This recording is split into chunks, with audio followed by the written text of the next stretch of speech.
Hello, everyone. My name is Ricardo Garcia Duarte. I'm a technical leader in the wireless space from Mexico City. And today I'll be teaching you about understanding the wireless control and data traffic flow on the 9800 controllers, focusing on the AP join process for the COS APs or iOS APs on 9800 controllers.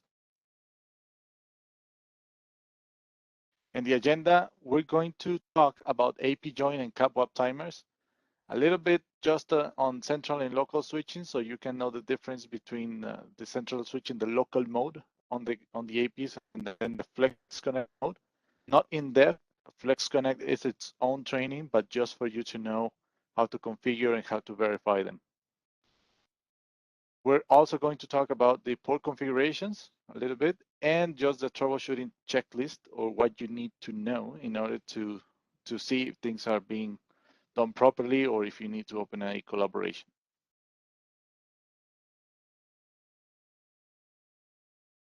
Let's start with the AP join process and CAPWAP timers. CAPWAP. I know you're not new on this, but it's still good to reinforce the basics. And CAPWAP is a standard. It's a protocol, but it's not just something that Cisco made, but it's also recognized by the IETF. And this standard, it's interoperable and it applies to any other brand. As long as they use this standard, what we need for CAPWAP to exist is one, a wireless LAN controller or a WLC, a wireless access point or an AP, and switches and a gateway. A gateway so we can obtain the DHCP or we can use them as relays, or just to give us the option 43, for example, to receive the controller IP address that we need to go to. Before we go into the AP join process, I'd like to talk to you about the controllers, the next generation wireless infrastructure that we have.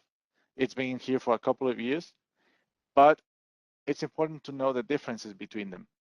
You may see some slides that are repetitive from other trainings, but it's great for you to just make the connection. We start with the 9800 embedded wireless controller. This is EWC. EWC is the same as Mobility Express or COS APs. This is something that you currently will not be supporting, at least on the GDP teams.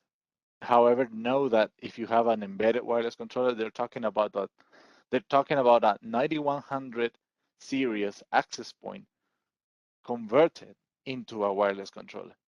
And so it looks and it has the same GUI as the 9800 with a few limitations. Then we have the 9800 embedded wireless controller on the switches. This is something that you will not be supporting, so we're really not gonna go into it. But let's talk about the Catalyst 9800L. This is the small scale controller. It's equivalent to the 2504 or the 3504 controller. The 9800L has a bandwidth of 5 gigabits, up to 5 gigabits for both central and local. Central and local switching, and up to 150 APs. Then we go to the mid scale. Mid scale, we have the Catalyst 9840, and that can support up to 40 gigabits of bandwidth. We, at the same time, have the cloud controllers, which are the same as the virtual controller on iOS. But on the virtual controller on iOS, we had the limitation that it could only be used for Flex Connect environments, and it had a capped bandwidth of up to 500 megabytes. Here we don't have that. The virtual controllers can use any type of deployment and even HA or high availability. But these virtual controllers or virtual deployments can come in two flavors. We could have them use a hypervisor that is private to the network, meaning that the customer owns their infrastructure to support the virtual controller, or it could be cloud-based, and it could be paid for. For example, it could live on AWS, or it could live at the Google network. And with that, that's a virtual controller still. However, they have to go to the marketplace and then install the controller from there, from the cloud. These cloud controllers that are mid-scale can support up to 1,000 APs and up to 10,000 clients. Depending on how they deploy it, it's going to be a medium or large scale. If we move to the large scale, there we can see that we can have them with the same support as the 8540.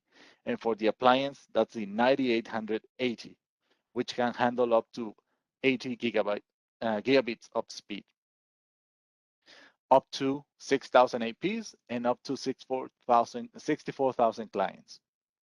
Remember that if you have RF groups or mobility tunnels, with the RF groups, that number doesn't multiply. Overall, in general, you can support up to 64,000 clients. With the RF group, with the RF group, up to 6,000 APs. So if you have 3 controllers with 2,000 APs each, that would be the limit. But you cannot have 8,000 APs with the controllers on the same RF group. So that's just something to take into account. Now let's talk about the APs. The 9100 series access points that can be converted into an embedded wireless controller, or the same as a Mobility Express controller. We start with the low end or the entry level AP, the 9105, which could come in both the well plate version or the regular internal antenna version. The 9105 can be used as an office extend AP when it's the wall mount version. If not, then we'll have 2x2, meaning the radius, 2x2 plus 2x2, multi-user MIMO, or FDMA, which is a new new modulation scheme that Wi-Fi 6 uses. Spectrum intelligence, which goes hand in hand with clean air.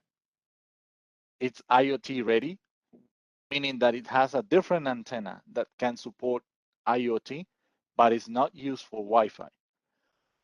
And the port. Something different here from the other APs that you may have worked with is that they support mGig of 1, 2.5, and some models up to 5 gigabits of bandwidth on the same port. And then we have TWT, or Target Wake Up Time. This is a new feature also coming from Wi-Fi 6. Next, we have the 9115 or 9117.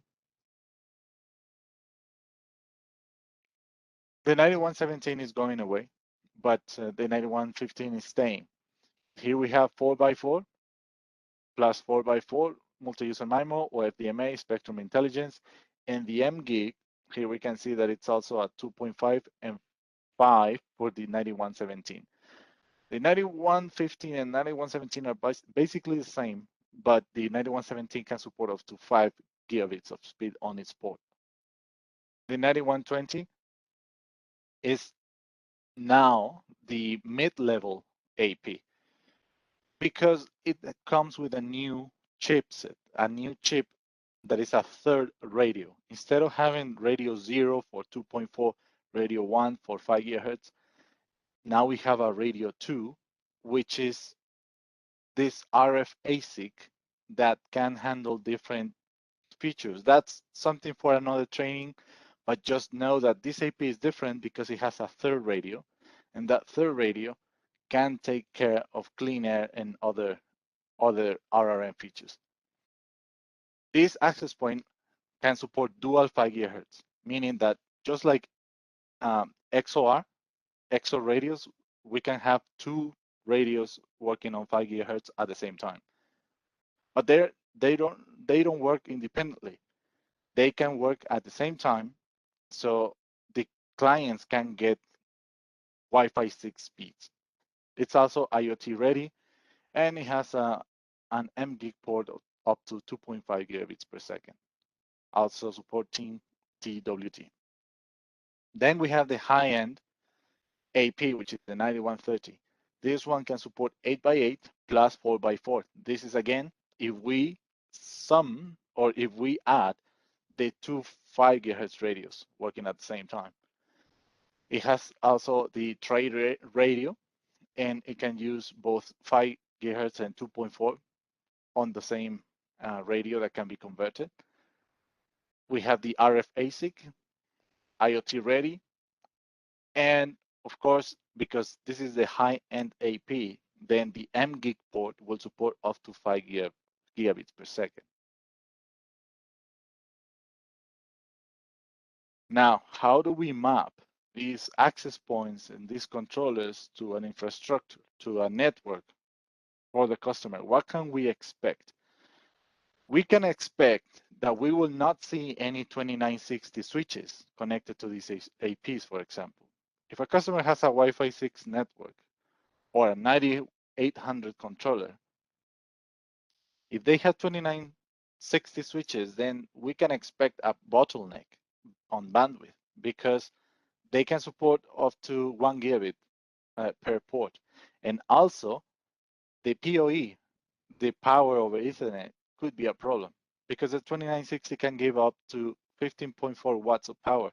But these APs require more, just like the 2802 and the 3802. They can work at 20, 30 watts of power, some even 32 if they use the USB port. In general, what will happen with the 2802 APs or the 3802s and such is that they will turn on, but they will turn off their radios if they don't receive enough power. Therefore, the AP is alive, but it's not really working. It's not servicing clients. With these APs, with the Wi-Fi 6 APs or 9100 series, the APs will turn on the radios, but the speeds may be decreased. And so we have to be aware of the switches that the APs are connecting to in order to know if the APs are joined. Yeah, they will join, but they're not servicing clients because they may be, or they will be servicing clients, but not at full speed. They may be working at 2x2, even when they have the capacity to grow 8x8. So the switches that are recommended for these APs are the 9200, 9300, 9400, at least for the access layer. But as we know, the APs will be connected to access switches, and then that goes to a core switch or a distribution switch, which goes to a core switch that then connects the controller. On the right side, we can see we have a 9880, which is the one on the bottom. And that one, in order to avoid a bottleneck, will need to have a bandwidth of 80 gigabits. So we will be using SFPs or QSFPs connected to a core switch, and these switches could be 95 or 9600 series. That way, we know that the network can support all the bandwidth without a bottleneck.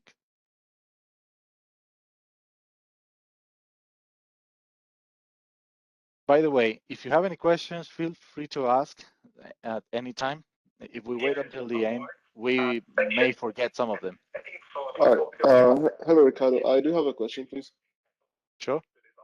You didn't mention that the 9117 access points are no longer being produced, but why aren't they being produced no more? Which one? 1700? No, the 9117 access point. Oh, 9117. Yeah. That was a business decision, and it was primarily because of the chipset of the vendor that couldn't deliver on what the AP should do in terms of the features of the Wi-Fi 6 features. And so that chipset had a limitation, and it was decided that that chipset could not handle what was expected. So they phased out the version of the 9117. All right, that makes sense. Thank you. Sure. Well, what other question is there?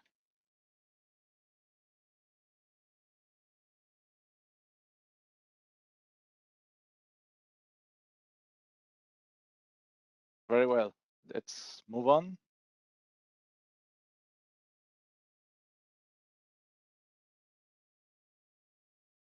Now CAPWAP.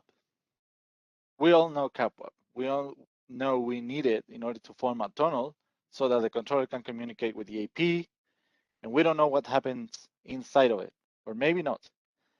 But here we're going to talk about what happens in order to form that tunnel. This theory may be boring right now, but I think that if you have a case that you can't figure out, it will come in very useful, very handy. So let's start with the discovery request, which is optional, depending on the discovery method. But the AP sends a discovery request.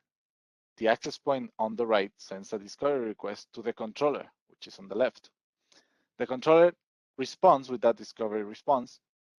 Then, after that they know that they exist, the access point sends the join request. The controller sends the join response. After that, the DTLS, actually in the middle of it, the DTLS tunnel has been formed. But after the DTLS tunnel has been formed, the join requests are sent, and now this data is encrypted. So on a packet capture, we can no longer see what happens inside of that DTLS tunnel. But if we did, we would see, besides the join request and join response, the configuration status request, meaning the access point is asking what SSIDs it should broadcast, what settings it should apply. Is it going to be central or local switching? And the controller responds with that from the configuration that it has. Finally, when the access point has absorbed those settings, then it will go to the run state. And that's when we can service clients. Now let's talk about that middle part when the DTLS tunnel is formed. I'll go back to the previous slide. We have the discovery request and discovery response. Everyone can see that. After they know they exist, they establish this DTLS tunnel. After that, we cannot see the data because it's encrypted. So here we're going to talk about the DTLS when it is encrypted.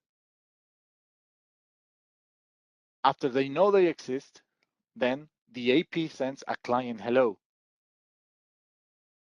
The controller sends a hello verify request with a, I'm sorry, and the AP a hello verify request with a cookie. The controller then responds with a server hello certificate, server hello plus certificate, and that's how it begins the verification. They will both share their certificates in order to verify if they're valid. Why? Because if the controller, for example, is a virtual controller that doesn't have a certificate because it was just deployed or copied, let's say that it was copied from another controller as a snapshot and just cloned, it's using the same certificate as the other one and the APs know about the other one, then there's an impersonation there. So the controller sends its certificate. Then the AP also sends its certificate, and there's a client key exchange. When we see that there's a change cipher spec, and we can see this in a packet capture. So this is not something that you will never see. We will see everything. When you see the change cipher spec, that means that there has been a negotiation and that between the access point and the controller. And when you see this fifth message, server change cipher spec, that means that the tunnel has been formed. If at any point in the packet capture you get lost or you don't know where it fell, if we see that after the certificate there's no response or there's a rejection, then we know that there may be a problem with the certificate on the AP side, for example. What if the certificate of the AP is expired? Then the controller will reject it. That's why the tunnel doesn't form. So it's not that the AP doesn't reach the controller, but it's that it's being rejected. In that case, there's a command for the controller to ignore expired certificates on access points. What if the access point is sending a certificate, but when the controller sends the certificate, the AP doesn't like it? That's when I talked about the controller not having a valid certificate. That could be the reason. And here we have the full AP join process. Yes, is there a question, Christian? Yeah, so what you just went through is the DTLS establishment process, but that is something that we can see in the packet capture. And after it's been established, the data that's being transferred, the configuration, that's the part that we can't see, right? Okay, so to say what you say, this we can see. Yes, we Yeah, can. yeah, okay, okay. But That's what I after, want. yeah, but after step 5, you cannot. Okay, gotcha. Thank you. Mhm.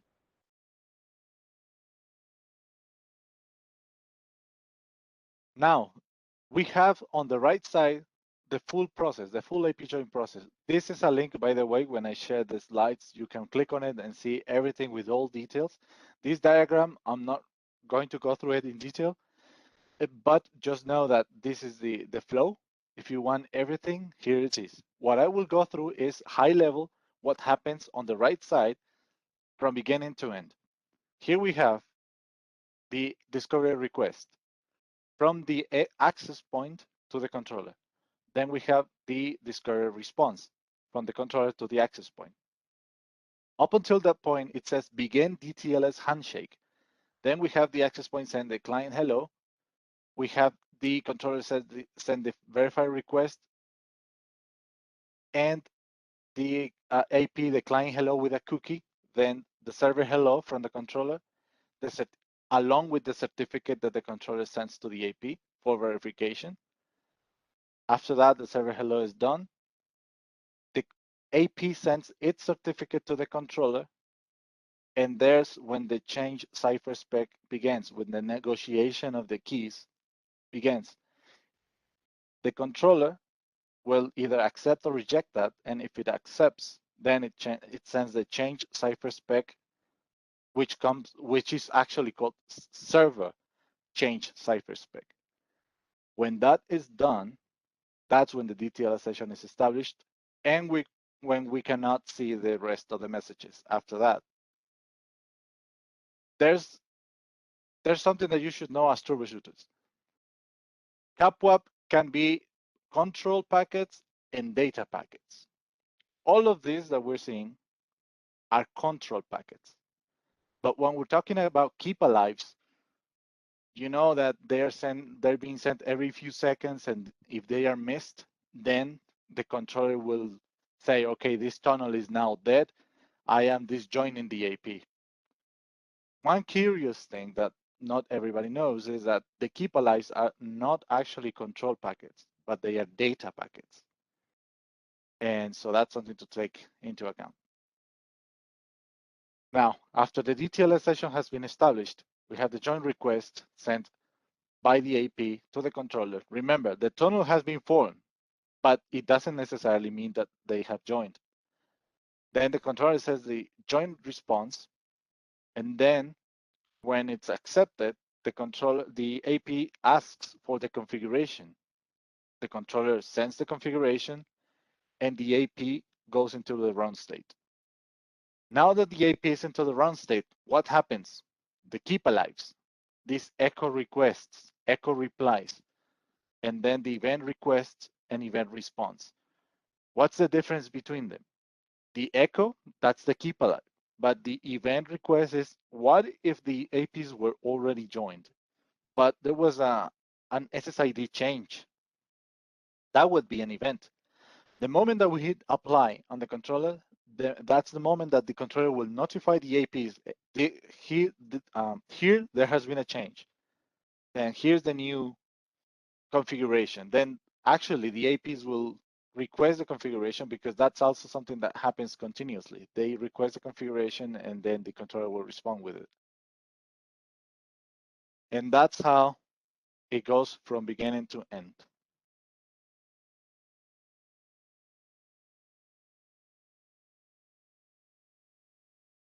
Now, the discovery methods.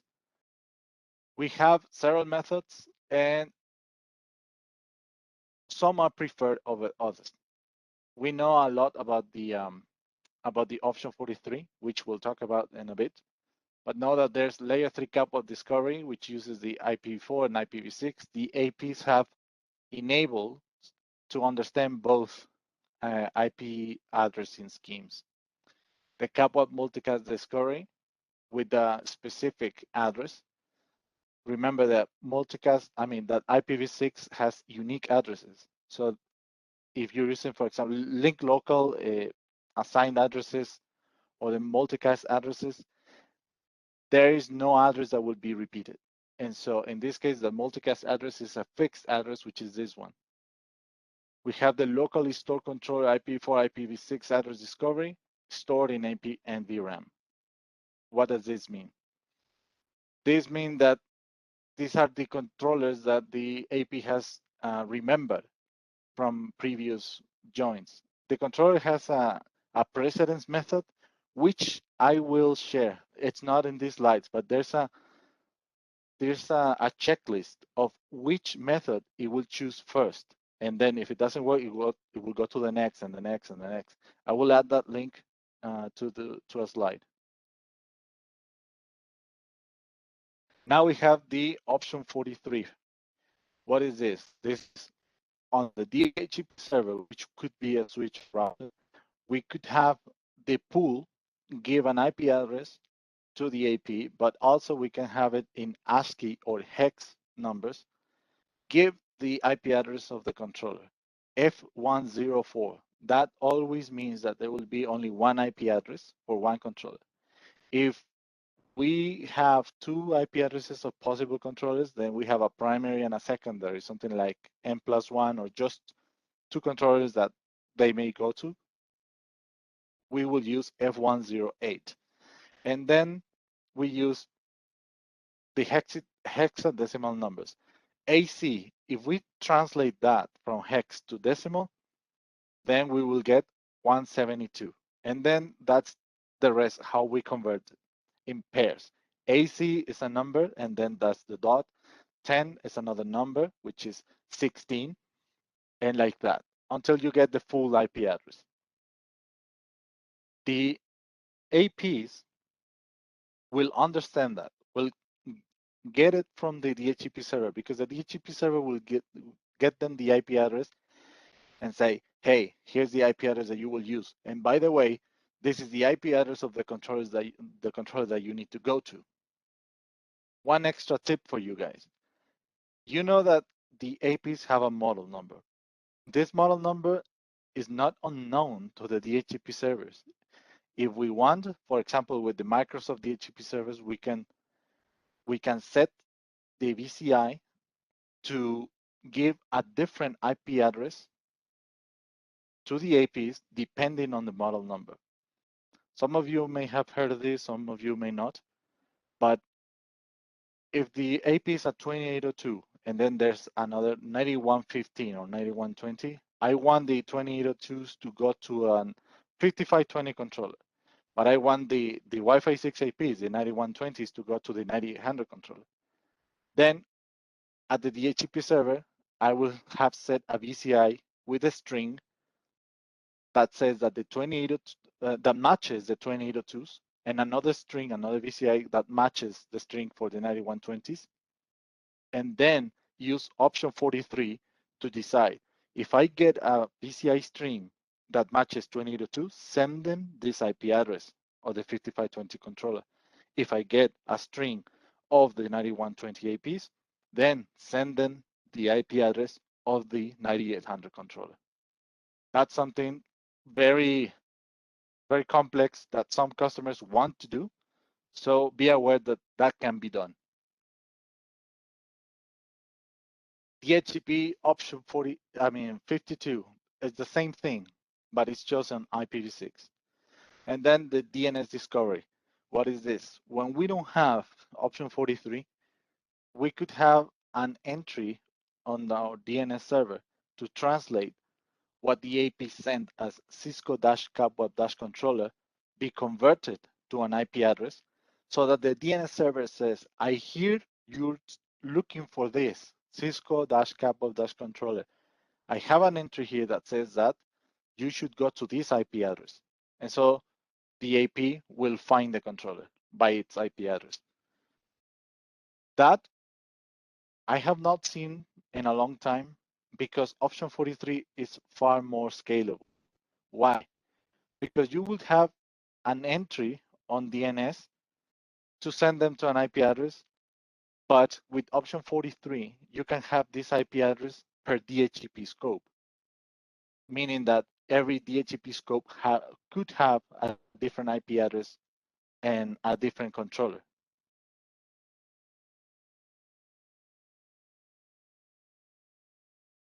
Questions so far?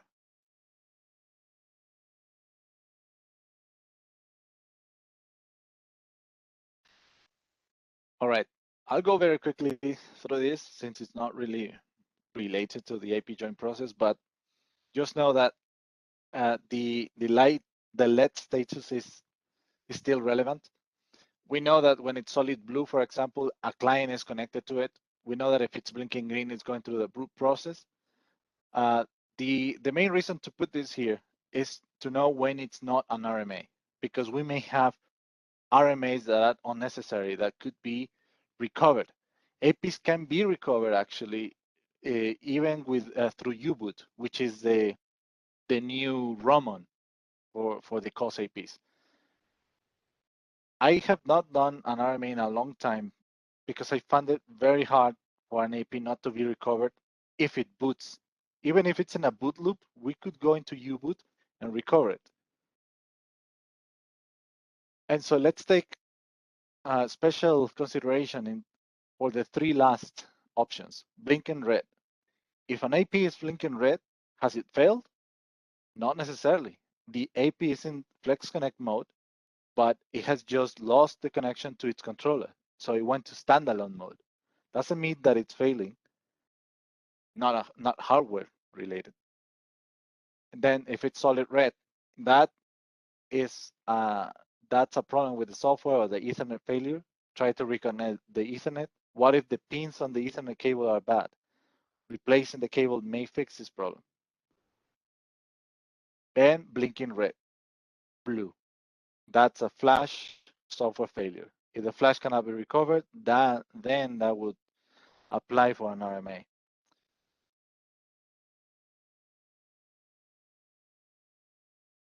We know the AP is good. We know we have full connectivity. We're just replacing APs. How do we see this on the logs of the APs? Like this. This is a screenshot of how it looks when an AP has just joined a controller. It starts with the CAPWAP state init. Remember the PEM states.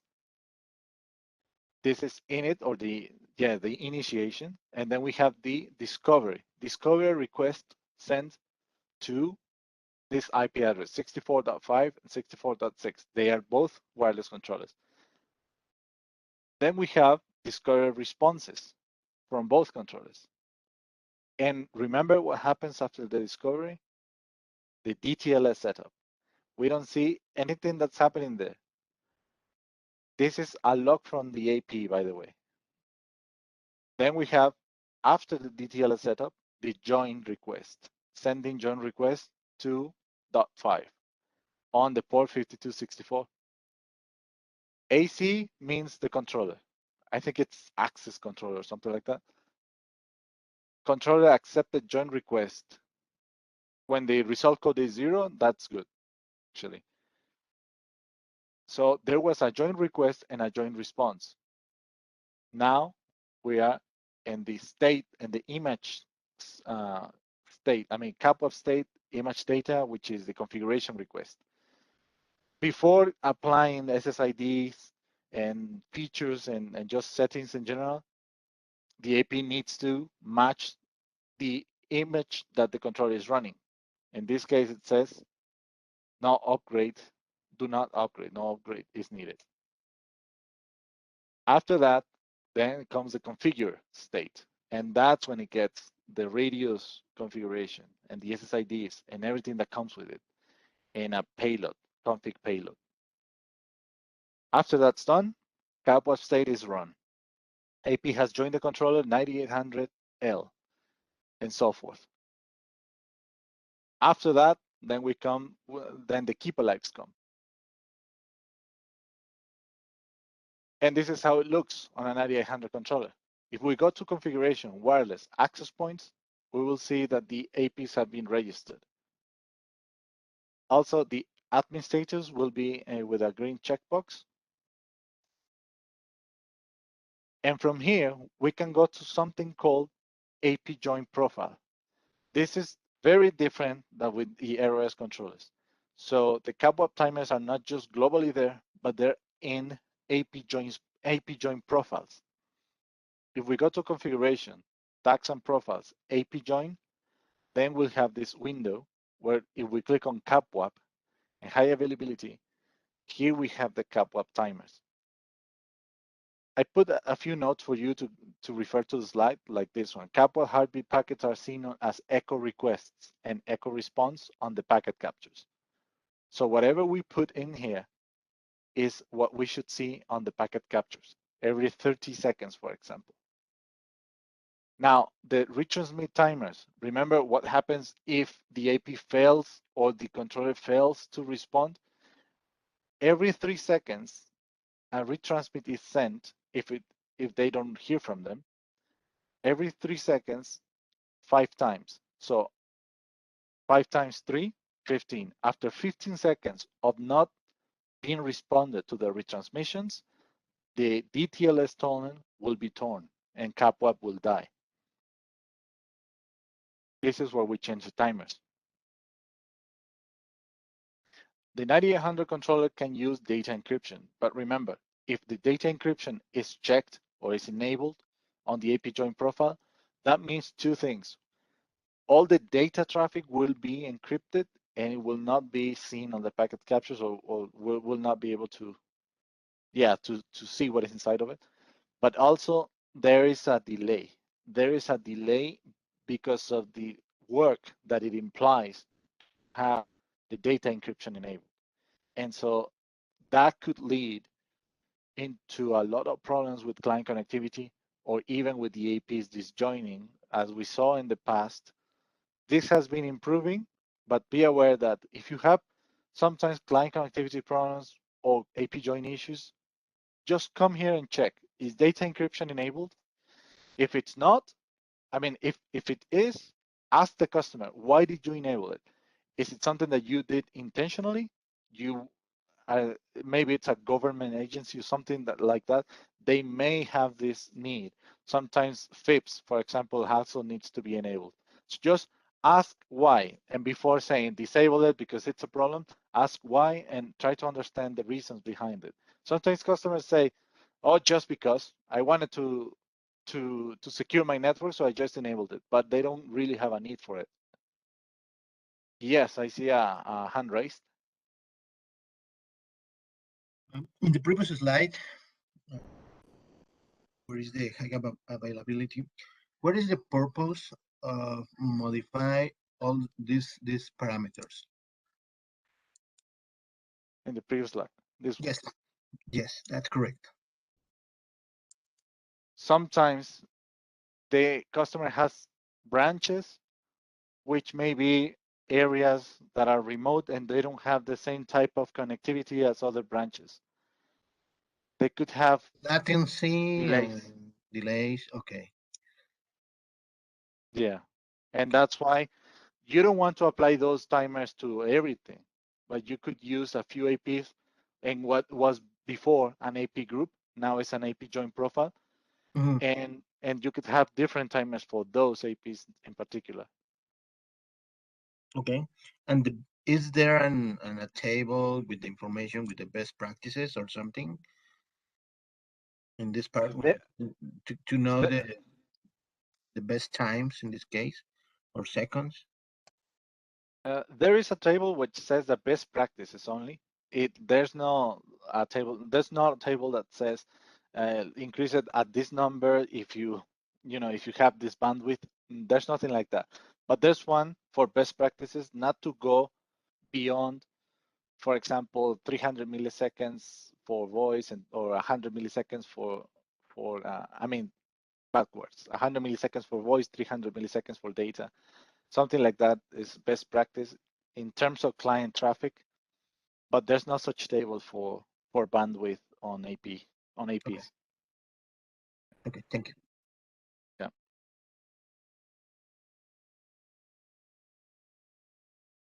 Continuing, we have also an option for the jumbo MTU.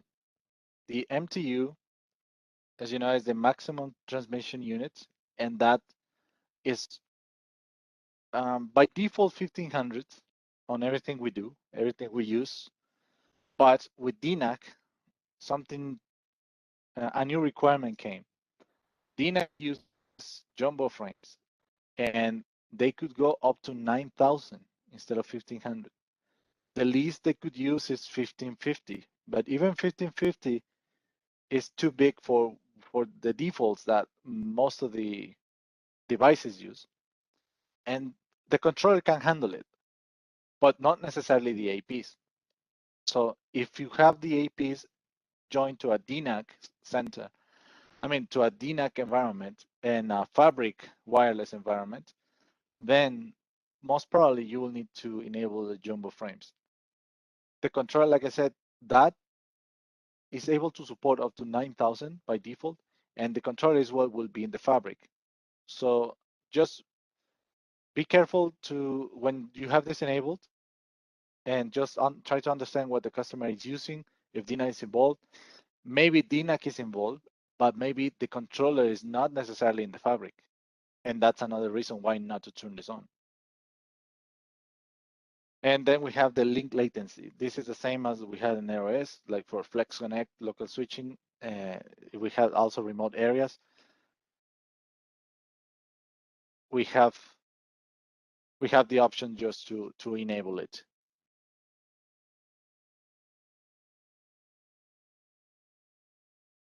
Lastly, the management. This is extremely important. And I say extremely, more than the timers. Why? You know how many APs I've lost? How many APs we've lost in our apps because the APs join another controller because they lost connectivity to my controller, and they join another controller, and the other controller didn't have any username and password. So it wiped the credentials from the APs, and now they're inaccessible. And this just cannot happen now that we're mostly working remotely. And this is what always needs to be set up. If we go to management and user, we have the credentials for the APs. And then I have AP admin, the password. Password type is clear. Leave it like that. If you change that, you'll have issues. But just leave it like that as password type clear. Then the secret and the secret type also clear. That's just the Cisco 123 password. And this is for us to be able to enter the APs. Many customers still don't know this. And the problem is that we don't have the option by default. We have a default everything, a default site tag, a default AP join profile. And so when a new AP comes into the controller, they will automatically go into the AP join profile, the default AP join profile. We need to be sure that the default AP join profile has these. And then if we move them to a custom AP join profile, go ahead and also put the credentials there. But this is very important because you may lose SSH access to the access points if you don't do this. Here we have an example of the retransmissions. If there's a timeout from the AP, here we have the logs when we have a retransmission, and let's take a look at the times. 3:42:22, and then we have the first retransmission, and there's a count. It says count 1, maximum 5. Remember the 5 times 3? Here it is. And then 3 seconds later, we have at the 25th second, the second try, the 28th second, the third try, 31st second, 34. There it is. Those are the 5 tries with 15 seconds. After that, it says max retransmission count exceeded, going back to discover mode. And so the AP said, to hell with this. The controller is dead. And I go back to discover mode. DTLS teardown. The tunnel now has been torn. And CAPWAP data tunnel delete from forwarding succeeded, meaning that it says I'm no longer joined to anyone, I'm single, I'm looking for another date. I'm gonna look for a controller. Questions?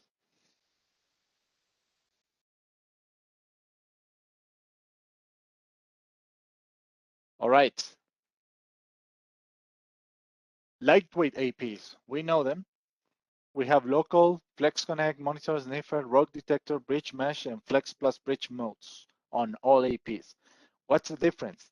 That on the controller, on the 9800 controller, if we have a local AP, I mean a local mode AP and a Flex Connect AP, there's not such option to actually convert it to Flex Connect.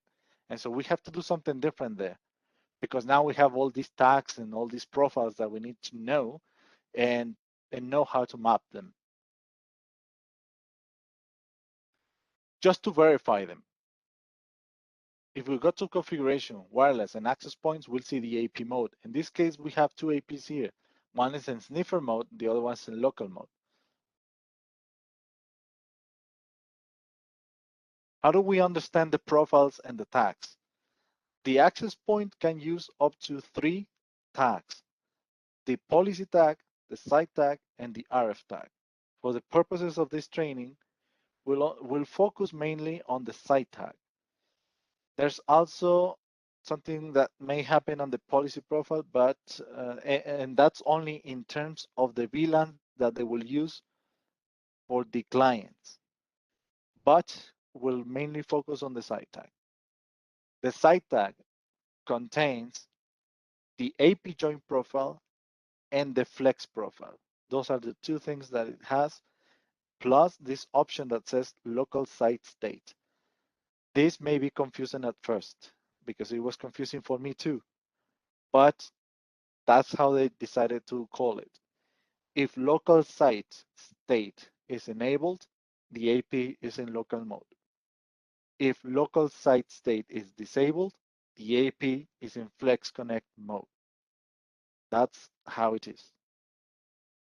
But if the AP is in Flex Connect mode, then the Flex Profile window or box gets enabled because we need to choose a Flex Profile that will tell them the VLANs and the mappings, the WLAN to VLAN mappings and the ACL mappings and all that. The same things that we have in a Flex group, Flex Connect group, with those mappings, those things happen in the Flex Profile. But remember, if it's enabled, then the local site state is enabled, then it's in local mode, the Flex Profile doesn't work. It's discarded. But if the local site state is disabled, then the Flex Profile kicks in, and we need to know what settings they're going to use. The AP join profile is what we just discussed in the previous slides. We have the timers, we have the credentials, we have the encryption, the jumbo frames, all those things.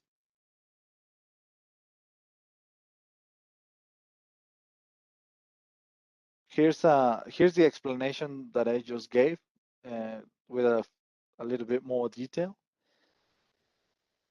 What I underline is the most important thing. On the Flex profile, that's also where we will be able to tell which is going to be the native VLAN that the APs are going to use. And of course, the mappings for the client SSIDs. These mappings for the client SSIDs go hand in hand with the policy profile. The policy profile is what's going to be used for the SSIDs. That's the other tag, the one that uses the SSID and policy profile for a policy tag. I'm going to go back for you to understand. The policy profile is the one on the left. The policy tag says which SSID is going to use, and then the SSID doesn't say which VLAN is going to use. The policy profile does. This one says which VLAN the client is going to use. But if it's in Flex Connect mode, then we have to also take into consideration the Flex profile. That's why this one is highlighted.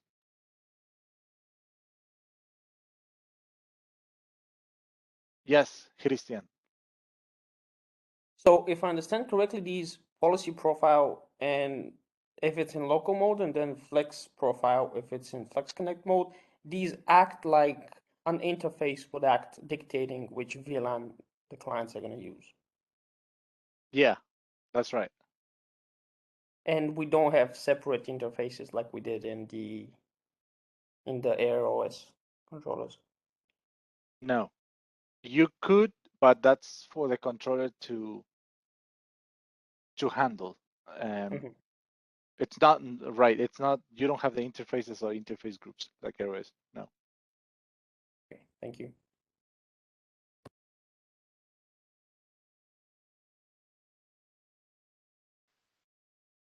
And here we can see the tags. It's the same screen that we had before: configuration, wireless, and then access points. We have the access point. We have it in the AP mode. But look on the right side. The right side we have the policy tag, the site tag, and the RF tag. We have different ones for some of them, but you can see there's a default site tag, there's a default RF tag, and there's also a default policy tag, which is not being used. That's why, or that's how we can tell that these two APs are using different settings.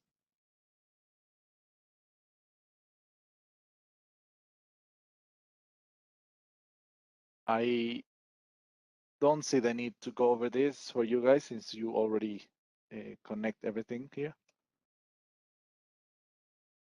And this is what happens when we have the local site disabled. We have the flex profiles and the flex profile is connected or mapped to a site tag. And that's how we know that the APs are doing the local switching. For the scaling, this is what's different here.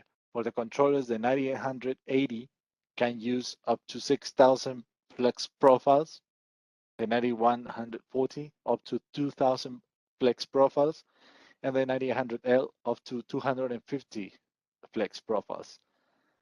This is a good improvement over AirOS, where we knew we had the limitation of the 100 groups, but and then the 100 APs per group and things like that. Even before it was 25, but then they increased to 100.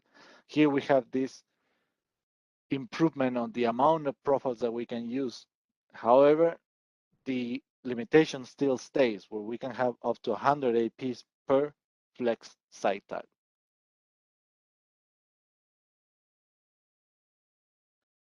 Here's the table that you guys asked me about, but this is, like I said, the one for best practices for data and then voice and data per bandwidth, but it's not really for the AP's latency.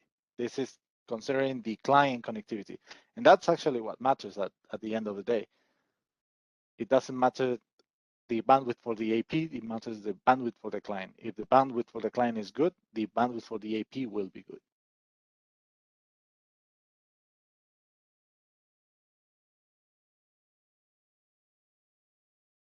I'm gonna skip this part because this is part of Flex Connect training.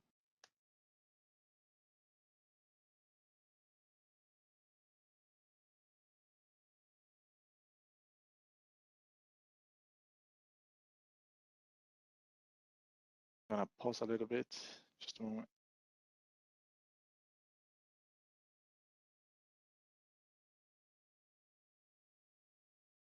Now let's talk about the port configurations. For the access points, we know that we have the local mode and then the flex connect mode. And with AirOS, we knew if it's a local mode, then centrally switched, then access mode. If it's flex connect, then it has to be a trunk port.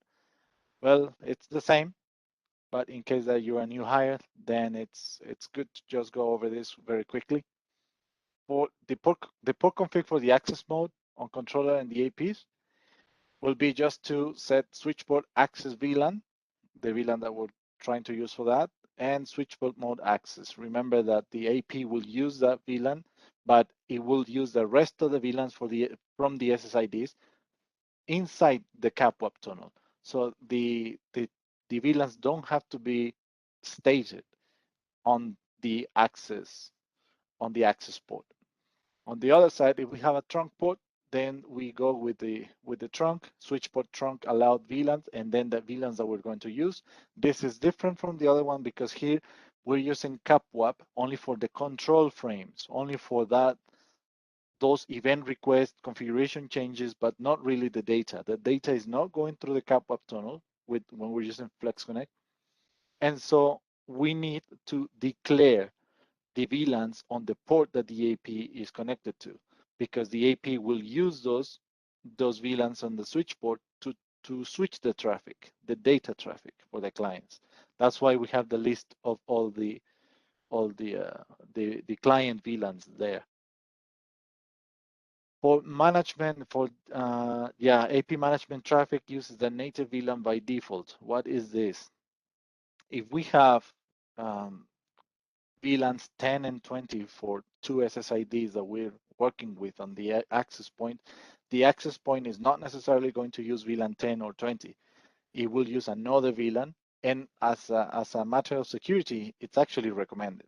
So let's say that the AP uses VLAN 2628 in this example. Then the AP will obtain the IP address from VLAN 2628 and use the traffic of VLAN 10 and 20 for the clients. Here we can see that the native VLAN is 2628, but we're also allowing 2627 and 2639. Those two most likely are being used for the client SSIDs.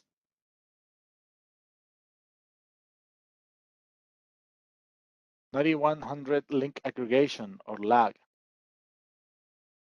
The 9800 controllers are iOS XE. As such, we don't have the option like in ROS we did just to enable or disable link aggregation. Here we actually have to build port channels. These port channels can use the modes on or LACP or PAGP. The recommendation is that LACP is used, and LACP is supported starting 17.3.1. This is an old version. Therefore, most likely you're going to get support for LACP on the versions that you're working with customers. What else? What else? The load balancing method. That's actually a very good point.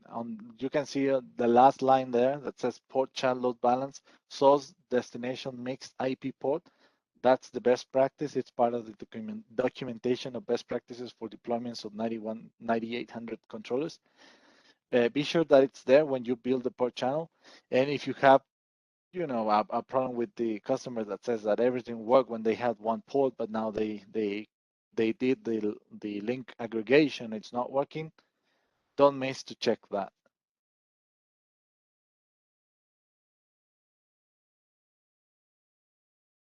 Local switching versus central switching.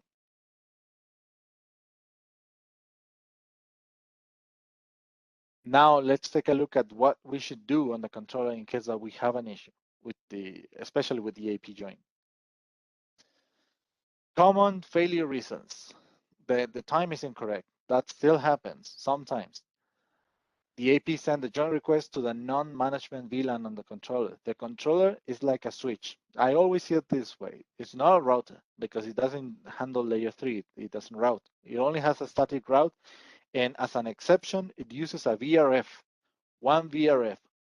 Why do you imagine that the controller would use a VRF? Let's see if I can get an answer there.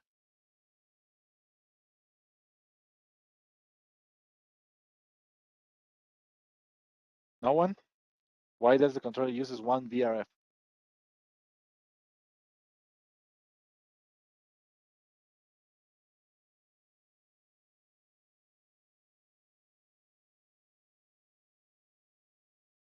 All right, the answer is because it uses it for the service port. Because the service port is the out-of-band management interface. And so it has to live on another subnet, and it doesn't need to be routable for the rest of the interface. So it lives in another VRF so that it's a separate method. It's a separate connection. That's why.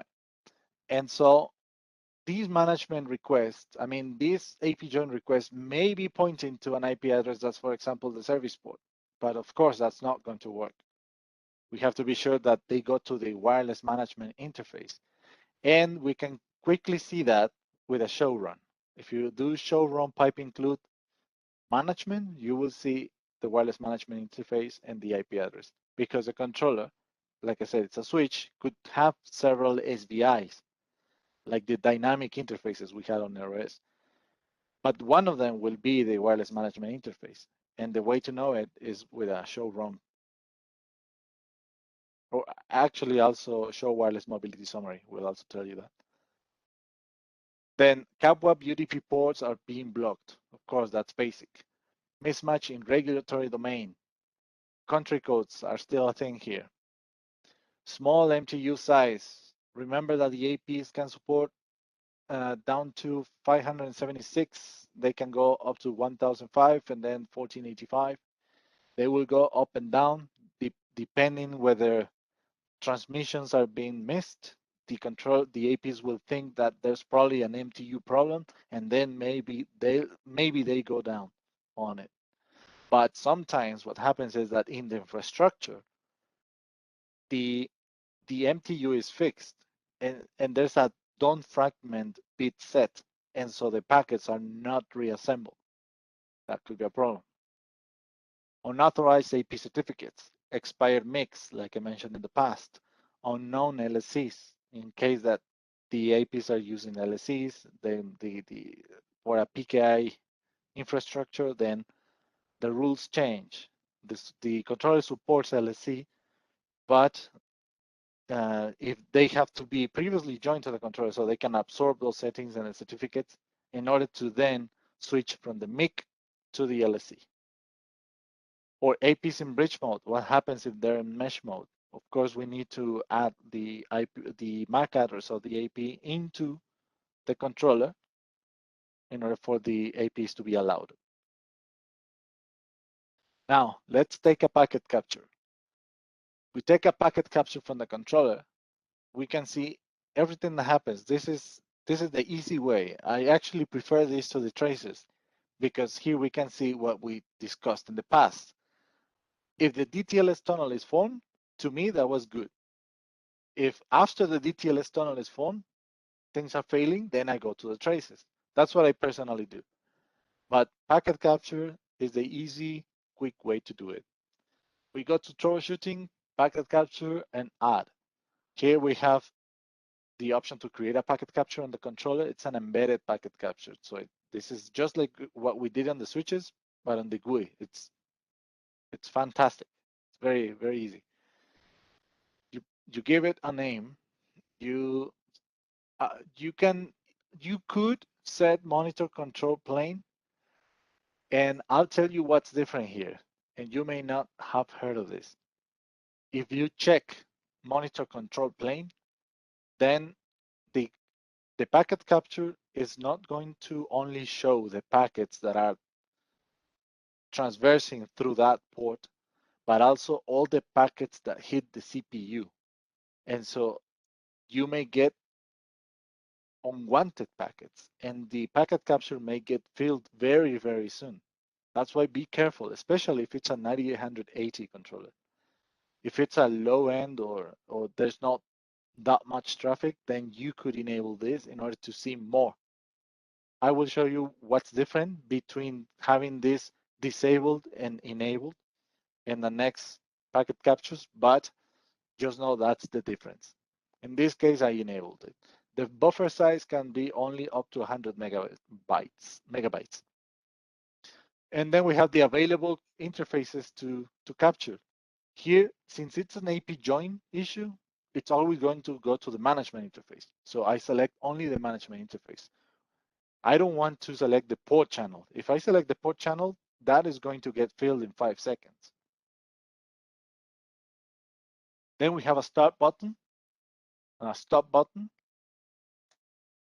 After that, we click on export and it says to where? To the desktop. We click on export and we get a file just like this one. And here I have a few examples of the wire packet captures. All of them are for the controller. I have the AP join with no control plane enabled, and I have the AP join with control plane enabled. Then I have one where I rebooted the AP and I saw what happened, but these two are basically the same. So we'll take a look at both captures.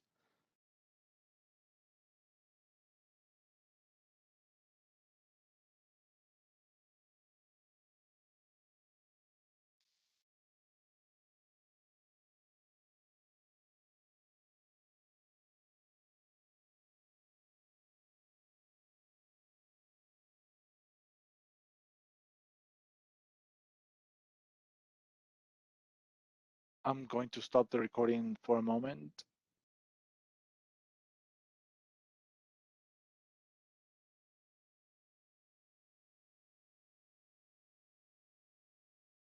Give me a minute to get the captures. They're not loading for some reason.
Okay, we're back.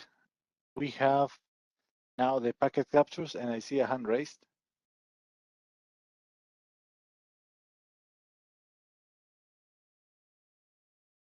Was there a question?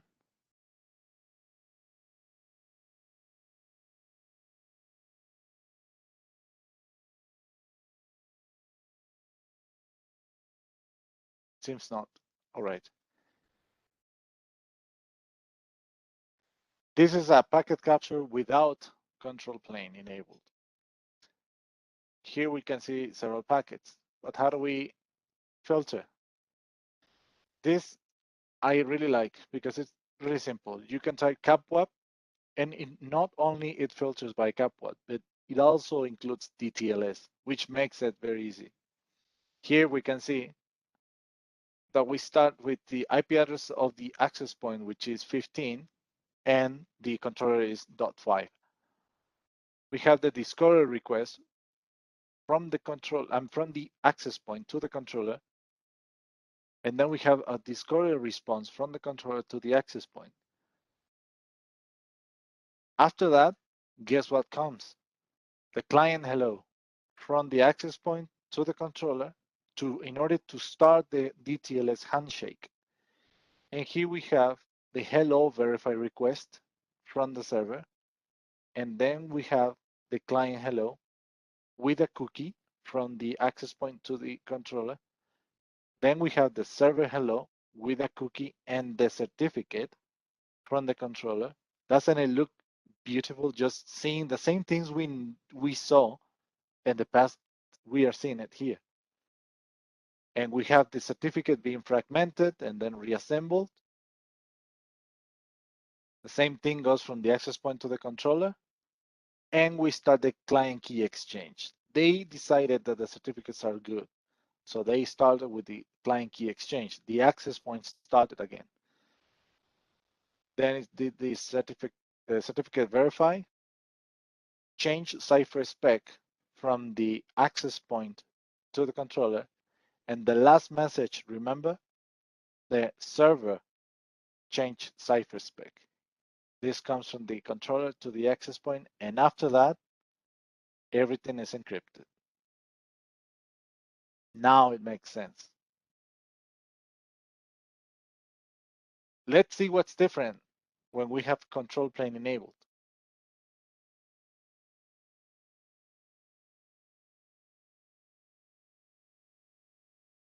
Here we have discovery response. Again, discovery request, and then discovery response. My English is running out. Now, the DTLS handshake. We have client hello, hello verify request, client hello, server hello with the certificate. The certificates are exchanged. They are reassembled. Certificate verify, change cipher spec from the access point to the controller, and finally, change cipher spec from the controller to the access point. Now, let's see what's interesting here. What happens after that? Everything is encrypted, and it's still encrypted, but we have control messages, control plane messages that are being hit to the switch, to the CPU. Let's see what it sees. We see the join request, CAPWAP control, because it's a control packet, and we see the join request. But guess what? We don't see the join response. Is that a problem? Not necessarily. The thing here is that this control plane capture gets the data one way. So we won't see the join response, but we will see the join request, and then we will see the configuration request. The join response is not seen, but it doesn't necessarily tell me that there's a problem. As long as I see that the flow keeps happening, then I know that it's good. Here we can see the configuration request. We won't see the response, but then here it's a configuration request. And then there's a change state request and these events that we talked about after it's in the run state, which is just the events and the echoes. And here's like an event request, for example. And that's how we know that this AP has joined and is working fine. And it just repeats. Questions on this?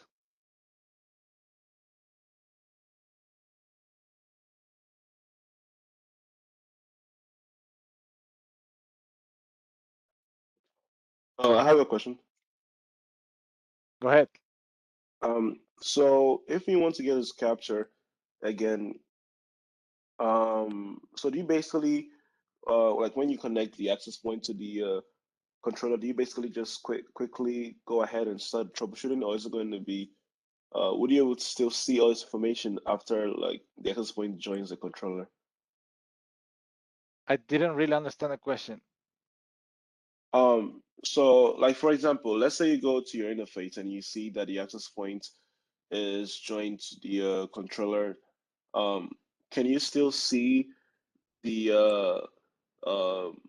all these exchanges between the controller and the access points, even when you try and like do the packet capture When after it's you, joined, yeah, when it's joined, like can I still see all these processes that happened before it, or like when I take the packet capture, would I be able to see it or not?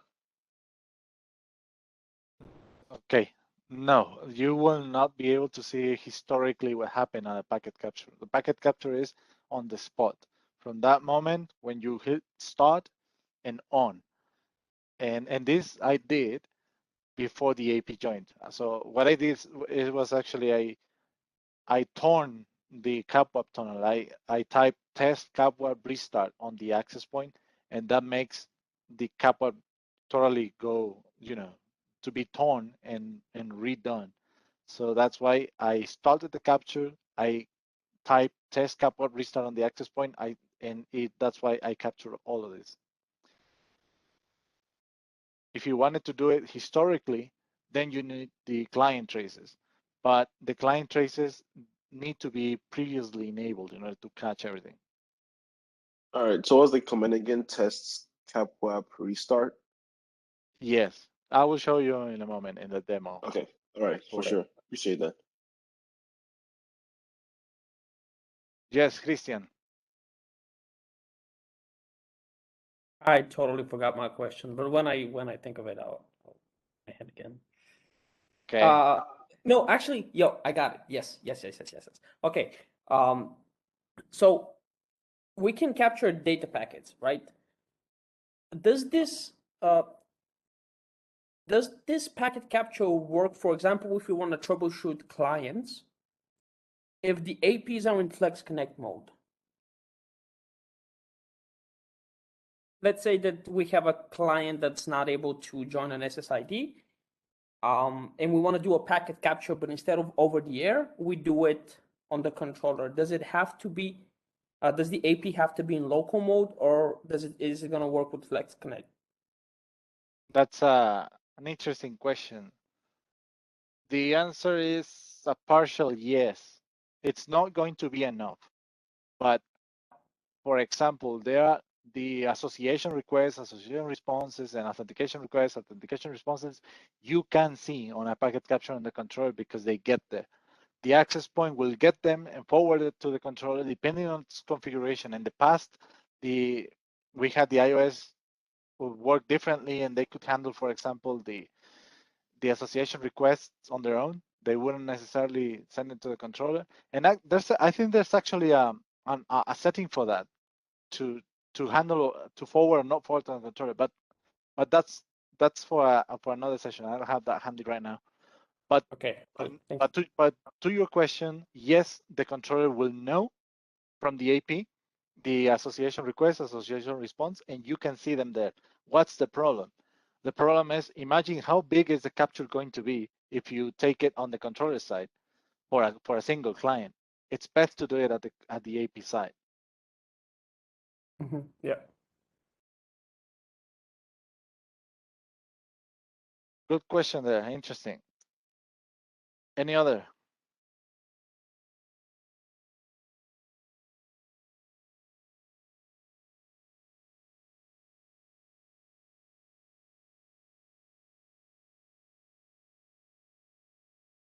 All right, let's go to the last section of the presentation.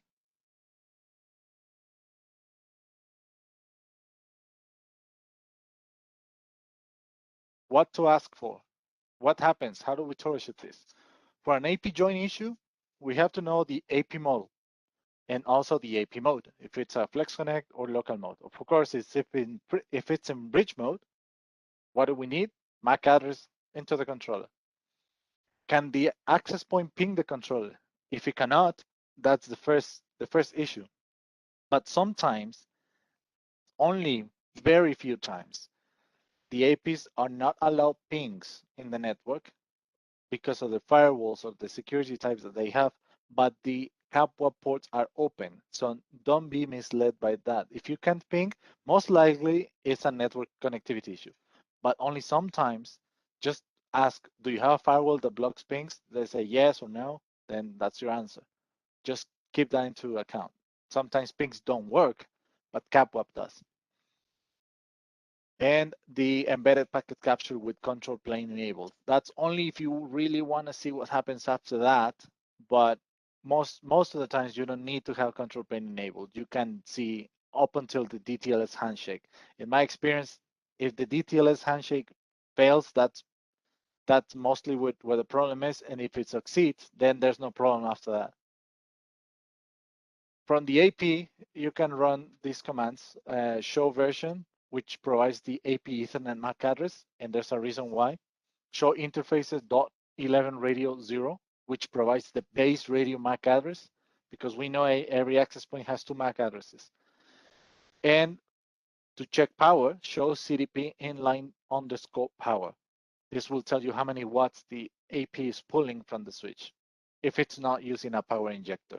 If it's using a power injector, we have power injector 6, which works well with the COS APs 2802s, 3802s, and 9115s, 9120s, and such. If the 9130 is using the USB port enabled, then that's not enough because it can give up to 30 watts of power, but it needs 32.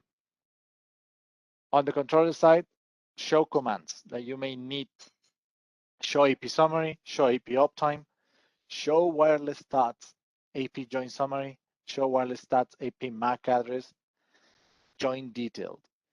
Which MAC address? The AP base MAC address. And for that, you got it from the AP from the previous commands. Then we have a few for the wireless tags, the profiles that are being used, the flex summary, the flex profile, and the AP join profile. Funny enough, but it's not called AP join profile on the show run. It's also misleading, but it's called AP dash profile. That's the AP join profile actually. Now, radioactive traces. You may see this in other trainings for client connectivity, but guess what? Because they are not debugs, these traces mean that they will show you everything that the controller hits with that MAC address, because the MAC address is the condition. Therefore, the radioactive traces that are used for clients are also used for the APs. And as a recommendation, I suggest that you use the 2 MAC addresses of the access points. In this case, debug platform condition feature wireless MAC, and then the base radio MAC address. The same thing for the Ethernet MAC address. You do debug platform condition start, and that's when it starts logging. But you don't necessarily need to type terminal monitor because the controller will keep everything in the buffer. You can then call it. You can call it to the screen, or you could send it to a file. In this case, what I did there is I am sending it to a file. After I stop, then copy that to the flash to a file, and then more flash and the file name to display it to screen. But you can just extract the file and see it on your own time. You can do in these 2 ways. You can do turn on and see it on the spot, or you can call it and send it to a file. And that's everything for the theory side. Questions about this?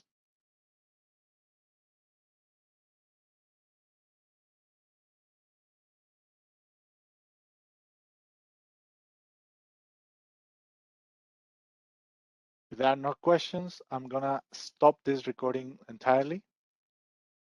This finishes the theory part.